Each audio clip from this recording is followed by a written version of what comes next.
Hi guys, it's me again, Warith. Welcome to my new tutorial. Today I'm going to show you how to boolean an object, or in other words, how to cut a hole in a wall.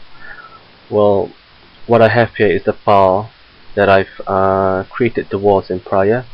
This is how I typically work. Usually I use box to create my wall so that I can have a better control of each individual wall. Well, you can use max template if you want to, but this is how I prefer to do it. Well, just to show you how I do it, go to box, click on snap, turn in a snap, and as usual, click and drag.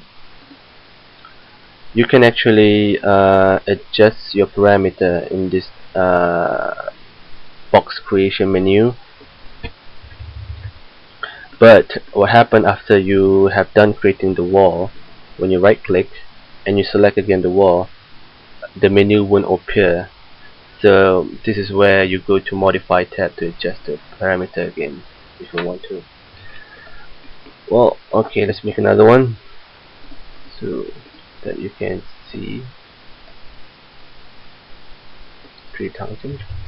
Enter. Right click to finish it. Okay, so usually on angle walls or on any tricky part, I usually use blind or line uh, to create the wall, which I'm going to show you later. For now, we're going to focus on Boolean. So press Z to center the object in all viewports. Okay.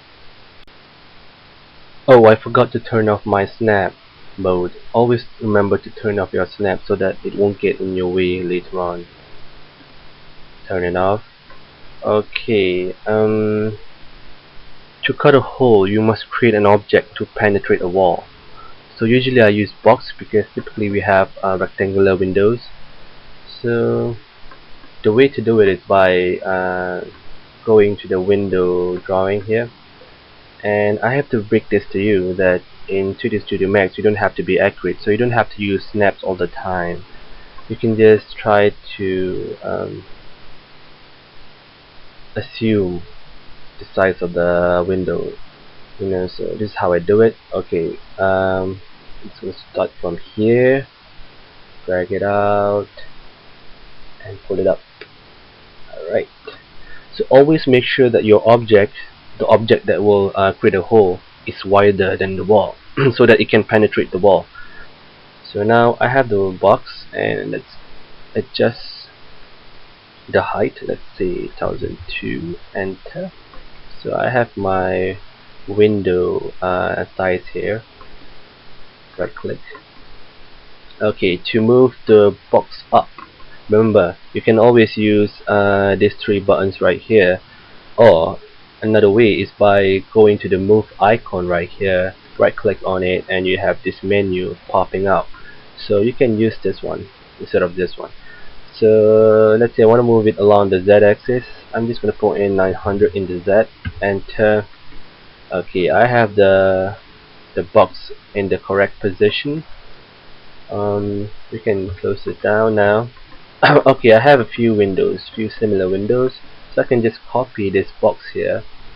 Remember, shift, drag it out. We can just copy. Okay, alright, just try to fit it in. Okay, done. Alright, and we have another one. Copy. You see, well, this one is a bit wider than the rest, so I can go to modify and adjust the length, or a faster way to do it is by, okay, first position it at the one end, and I'm going to apply a modifier called edit poly. I'm going to explain to you about this later, but for this tutorial we're just going to go straight away into vertex here. Alright, so when you click vertex, you can now select the endpoint of the object here. You see, when I click on it, I can adjust it as I like. I can just move it around.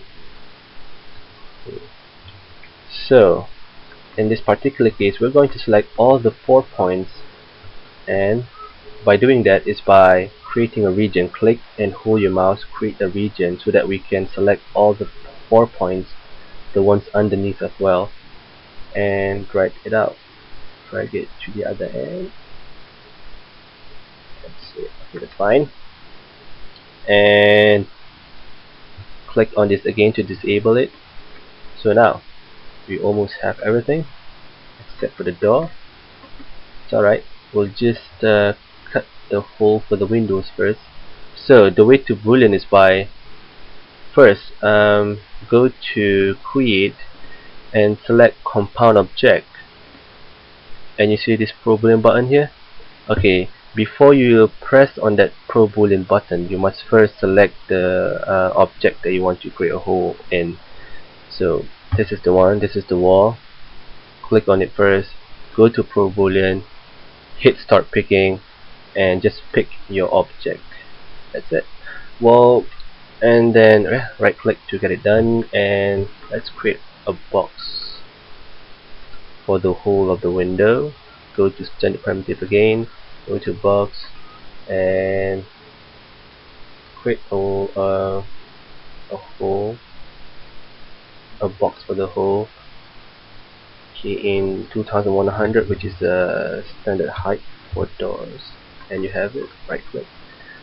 So you can just click on the wall again, but this time you don't have to go to compound object again, because when you go to modify tab, it's already there, because the Pro Boolean has been applied to the wall initially. So you can just straight away go to start picking and pick your object that you want to get, cut a hole in the wall. So that's it, that easy, and right click to get it done. So now how to create an angle wall. Usually for this kind of case I use line modeling. Okay, so for line, always go to create, because you want to create something. Go to create, you want to create line. Instead of choosing geometry, we're going to shapes. Shape means line in 3D Studio Max. Okay, geometry means 3D, shapes line. Okay, you have all these options here, but for now we're just going to use line. So you can just create a line here by clicking, and it will create all the points. And when you go again to the starting point, it will ask you whether you want to close it, and you can select yes. But that's just to show you how to work online. So let's delete and go to line. For this particular case, we're going to turn on our snaps again, and alright, just trace the line again.